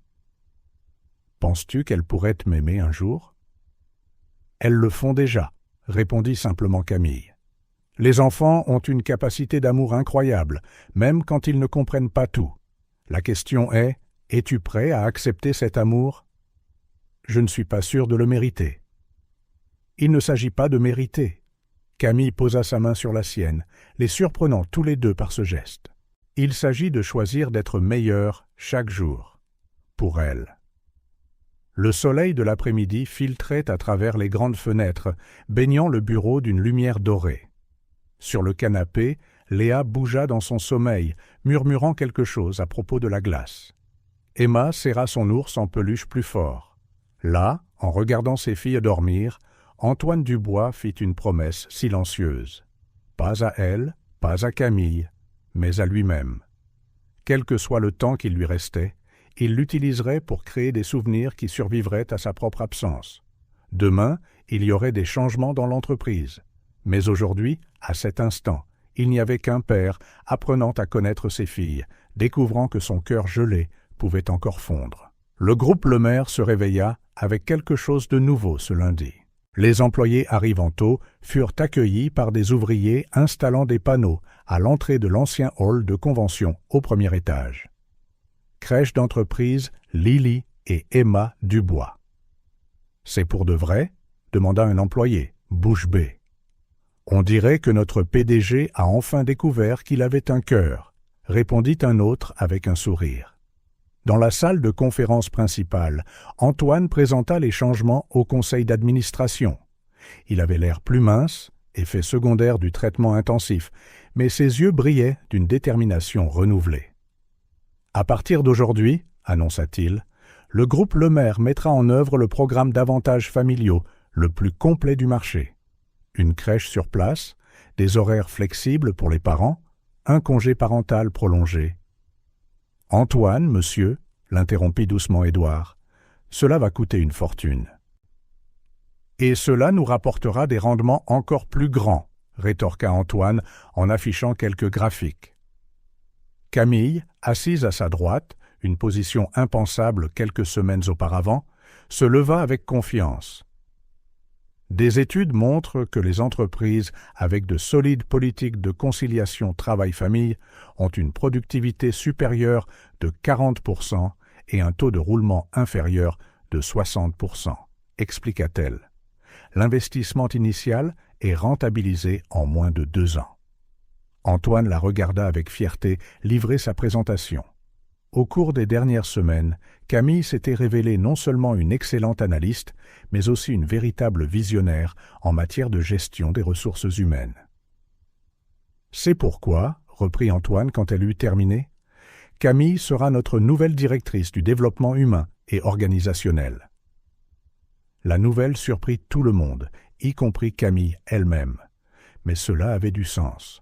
Qui de mieux pour mener ces changements que quelqu'un qui avait vécu de première main les défis de l'équilibre entre carrière et famille. Plus tard, dans la nouvelle ère de jeu de la crèche, Antoine regardait Léa et Emma jouer avec d'autres enfants. C'était son heure de déjeuner sacrée. Chaque jour, quelle que soit la réunion, il réservait 1 heure pour être avec ses filles. « Papa, regarde !» cria Emma du haut du toboggan. « Je vole !»« Je te vois, princesse !» répondit-il, le cœur se serrant au mot « papa ». Cela sonnait encore comme de la musique à ses oreilles. « Tu viendras à mon anniversaire ? demanda timidement Léa en s'approchant. « Tout le monde à l'école vient. » Antoine s'agenouilla à sa hauteur. « Je ne le manquerai pour rien au monde. » C'était vrai. Ses priorités avaient radicalement changé au cours des dernières semaines. Les réunions pouvaient être reportées, les contrats pouvaient attendre, mais les moments avec ses filles étaient trop précieux pour être manqués. Dans le nouveau bureau de Camille, avec vue sur la ville, ils discutèrent des prochaines étapes du programme. « La salle d'allaitement est parfaite », remarqua Camille en examinant les photos de la rénovation. « Les mères adorent. »« C'était ton idée », lui rappela Antoine, comme la plupart des bonnes idées par ici ces derniers temps. Camille l'étudia un instant. Il avait l'air fatigué, les traitements étaient intenses, mais il y avait une nouvelle qualité dans ses yeux, une paix qui n'était pas là auparavant. « Comment s'est passé le rendez-vous hier ?» demanda-t-elle doucement. « La tumeur n'a pas grossi, » répondit-il en s'autorisant un petit sourire. « Le médecin dit que le traitement fonctionne mieux que prévu. Les filles te donnent de la force, n'est-ce pas ? »« Elles me donnent un but, » corrigea-t-il. Pour tout, c'était vrai. Chaque décision était maintenant prise en vue de l'héritage qu'il laisserait, non seulement à ses filles, mais à toutes les familles dépendant de l'entreprise.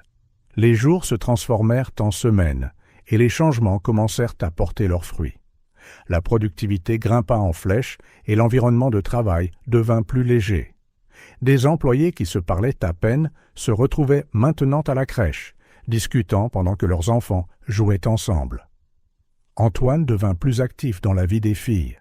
Il était là quand Léa a perdu sa première dent de lait, pour le récital de ballet d'Emma, pour les réunions parents-professeurs à l'école.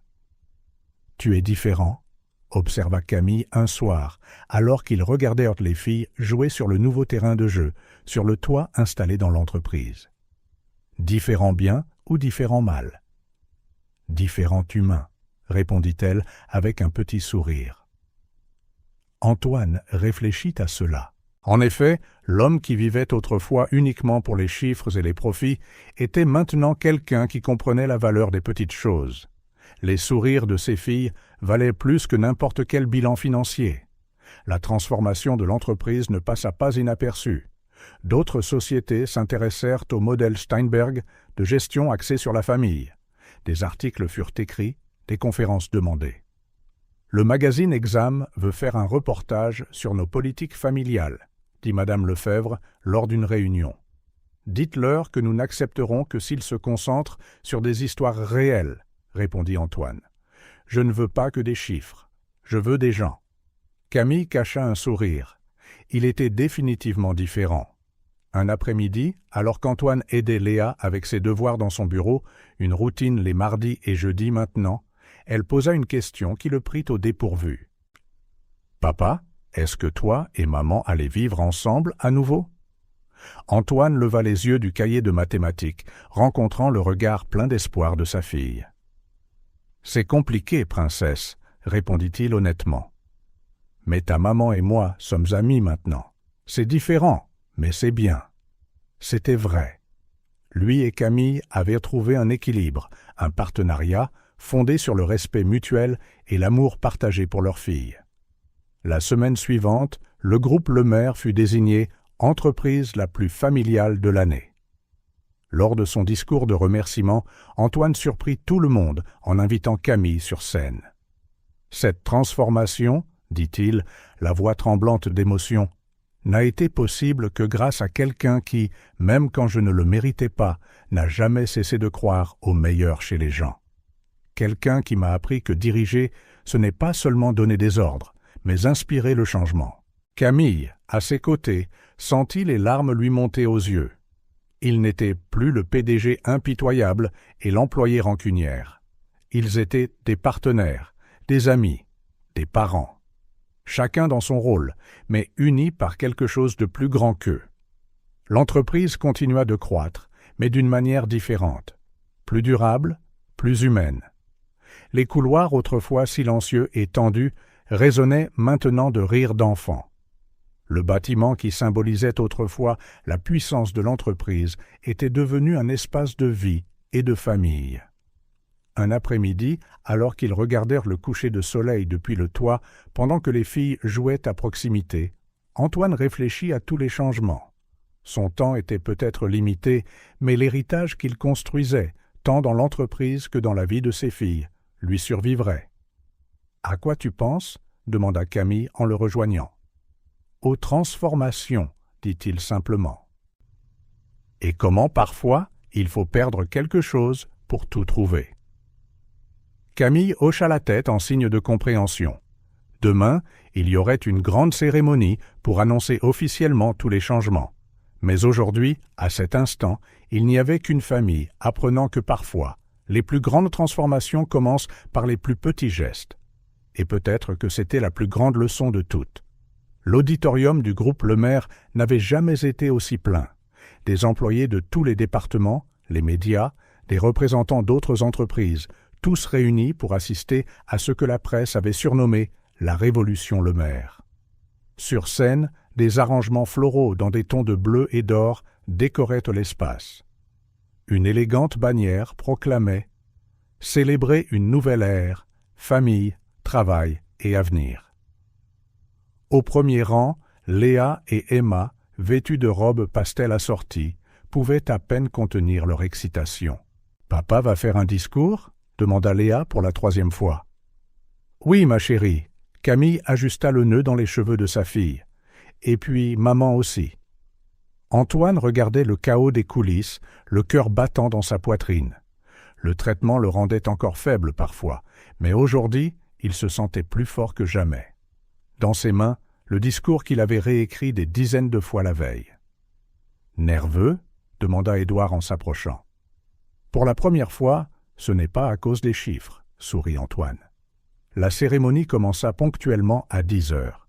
Édouard, en tant que président du conseil d'administration, prononça le discours d'ouverture, soulignant les résultats impressionnants des derniers mois, productivité record, le plus bas taux de roulement de l'histoire de l'entreprise et une satisfaction des employés sans précédent. Puis vint le moment que tout le monde attendait. Antoine monta sur scène et l'auditorium se tut. « Il y a quelques mois, commença-t-il, la voix stable malgré son émotion, je croyais tout savoir sur le succès. Les chiffres, les stratégies, les marchés. C'étaient les seules mesures qui comptaient. Jusqu'à ce que... Ses yeux trouvèrent ses filles au premier rang. Tcham, jusqu'à ce que 2 petites professeurs me montrent qu'il y avait bien plus à apprendre. Il marqua une pause, laissant ses mots s'imprégner. Le groupe Lemaire a toujours été connu pour son excellence en affaires. Aujourd'hui, je veux que nous soyons connus pour notre excellence en humanité. Parce que j'ai découvert, peut-être trop tard, que le véritable héritage ne se mesure pas en profit ou en action, mais dans les vies que nous touchons, les familles que nous renforçons. » Plusieurs yeux dans le public brillèrent de larmes. Cette transformation n'a pas été la mienne seule. Elle a été rendue possible par quelqu'un qui, même quand je n'en étais pas digne, a cru en la capacité des gens à changer. Quelqu'un qui m'a appris que le leadership ne consiste pas seulement à donner des ordres, mais à inspirer les autres à évoluer. Antoine fit signe à Camille de le rejoindre sur scène. Elle était magnifique dans un tailleur bleu marine, ses yeux verts, brillants d'une émotion contenue. Camille Ribeiro n'est pas seulement notre nouvelle PDG. Oui, vous avez bien entendu. Un murmure de surprise parcourut la foule. Elle est la preuve vivante que les secondes chances existent et que parfois nous devons nous perdre pour trouver notre véritable nord. Camille sentit ses mains trembler légèrement. Cette partie n'était pas dans le script qu'ils avaient répété. Aujourd'hui, nous ne célébrons pas seulement de nouvelles politiques ou des changements structurels, continua Antoine. Nous célébrons une nouvelle vision du succès, une où aucun père ne doit manquer les premiers pas de son enfant, où aucune mère ne doit choisir entre sa carrière et sa famille, où le travail enrichit la vie au lieu de la consumer. Il se tourna vers Camille, lui tendant symboliquement une clé en or. « L'avenir du groupe Lemaire est entre vos mains. Je ne pourrai pas le laisser en de meilleurs. » Camille prit la clé avec des mains tremblantes, et lorsqu'elle fit face au public, elle vit ses filles rayonner de fierté. d'une mère célibataire luttant pour s'en sortir à la PDG de l'une des plus grandes entreprises du pays, le voyage semblait surréaliste. « Quand je suis entré pour la première fois dans cette entreprise, commença-t-elle, je n'étais qu'une jeune femme avec des rêves plus grands que mes circonstances. Aujourd'hui, je vois que cette jeune femme avait raison de rêver grand, parce que le vrai succès, ce n'est pas de ne jamais tomber, mais de savoir combien de fois on se relève. » La cérémonie se poursuivit avec le dévoilement officiel des nouvelles initiatives. La crèche modèle, le programme de mentorat pour les mères de retour au travail, le fonds d'éducation pour les enfants des employés. Chaque annonce fut accueillie par des applaudissements enthousiastes. Plus tard, lorsque le formalisme de l'événement s'estompa et que la plupart des invités furent partis, Antoine emmena les filles au nouveau parc de l'entreprise. Le soleil de l'après-midi baignait tout d'un or doux, et le son des rires d'enfants résonnait dans l'air. « Plus haut, papa !» cria Emma alors qu'il la poussait sur la balançoire. « Moi aussi, moi aussi !» Léa sautillait en attendant son tour.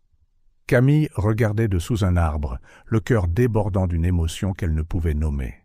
Voir Antoine, l'homme qui était autrefois l'incarnation de la distance et de la froideur, rire et jouer avec leur fille, c'était comme assister à un miracle. « À quoi tu penses ?» demanda Antoine plus tard, quand les filles coururent vers le toboggan. « À la façon dont la vie peut basculer, » répondit-elle honnêtement. « Il y a quelques mois, nous pouvions à peine être dans la même pièce. » Antoine sourit, ce sourire rare et sincère qui apparaissait maintenant plus souvent.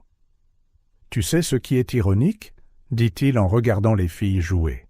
« J'ai passé toute ma vie à essayer de prouver que je n'étais en rien comme mon père, et ce faisant, j'ai failli commettre les mêmes erreurs. La différence, c'est que tu as choisi de changer. Grâce à toi. » Il la regarda intensément. « Pour ne pas avoir abandonné, pour m'avoir donné la chance d'être meilleur. »« Ce sont les filles qui t'ont donné cette chance, » corrigea doucement Camille. « Je n'ai fait que te montrer le chemin. » Le soleil commença à se coucher, peignant le ciel de rose et d'orange. Les filles, fatiguées d'avoir tant joué, les rejoignirent sur l'herbe. « Une histoire, papa ?» demanda Léa en se blottissant contre lui. « Il était une fois, » commença doucement Antoine, « un homme qui pensait tout avoir, jusqu'à ce qu'il réalise qu'il n'avait rien qui comptait vraiment. » Camille écoutait pendant qu'il racontait le conte, sa propre histoire en réalité, avec Emma et Léa suspendues à chaque mot. L'homme qui dirigeait autrefois son empire d'une main de fer pouvait maintenant bercer ses filles avec tant d'amour que cela lui serrait le cœur. Un an plus tard, le groupe Lemaire était devenu un cas d'école en matière de transformation d'entreprise. Des sociétés du monde entier visitaient pour en apprendre davantage sur le modèle Lemaire de gestion humanisée. Camille dirigeait l'entreprise avec un mélange unique d'efficacité et d'empathie, prouvant que succès et humanité n'étaient pas mutuellement exclusifs. Le traitement d'Antoine se déroulait mieux que prévu, bien que l'avenir reste incertain. Chaque jour était vécu pleinement, chaque moment avec ses filles était chéri. Ce dimanche après-midi, la famille pique-niquait dans le parc de l'entreprise, maintenant ouvert le week-end pour toutes les familles des employés. Antoine regardait ses filles jouer avec les autres enfants, tandis que Camille, assise à côté de lui, examinait quelques documents. Même pendant son jour de congé, certaines habitudes ne mouraient jamais vraiment. « Hé !» l'appela-t-il doucement en lui prenant la main. « Merci. Pourquoi ? Pour m'avoir appris que la famille n'est pas une faiblesse. C'est la plus grande force que nous puissions avoir. » Camille sourit en lui serrant la main. Les filles coururent vers eux, les joues rougies par la course. « Câlin de groupe !» cria Emma. Et bientôt, ils furent tous enveloppés dans une étreinte serrée. Là, sous le soleil du dimanche, avec ses filles qui riaient et Camille dans ses bras, Antoine comprit enfin. Parfois, il faut tout perdre pour trouver ce qui compte vraiment. Et parfois, juste parfois, la fin heureuse n'est pas une fin, mais un nouveau commencement.